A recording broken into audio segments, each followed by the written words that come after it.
Il avait été congédié de son poste en juillet dernier. Le voilà défié désormais directement. Volodymyr Zelensky, l'ex-ministre de la Défense Mikhailo Fedorov, appelle à la tenue d'élections en Ukraine, très populaire dans le pays.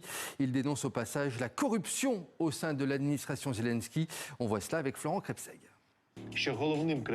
Un décor et un éclairage minimaliste pour souligner la gravité de l'instant. Et la chemise noire, celle du président ukrainien en guerre. Les codes dans cette vidéo publiée sur YouTube sont réunis pour ce qui ressemble fort à un début de campagne électorale.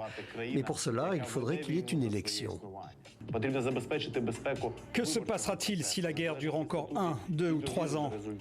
La Russie peut-elle obtenir le droit de décider quand les Ukrainiens pourront à nouveau élire leurs autorités? Je suis convaincu que non.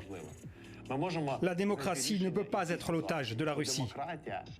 Le populaire ex-ministre de la Défense, dont l'exclusion il y a un mois du gouvernement a précipité une crise politique, franchit la ligne en appelant au scrutin présidentiel malgré la guerre. Mikhailo Fedorov, sans citer Volodymyr Zelensky, dénonce également le fléau de la corruption et pointe du doigt, dans sa vidéo, des proches du président. Depuis un mois, et ce mercredi encore, les rues de Kiev sont le théâtre de manifestations de soutien à Mikhailo Fedorov. Un soutien populaire qui se traduit dans les quelques sondages d'opinion publiés ces jours-ci. Une fenêtre de tir idéale pour cette candidature, alors que le Parlement ukrainien doit se prononcer dans les prochains jours sur la nomination du successeur de Fedorov, Yevhen Kmara.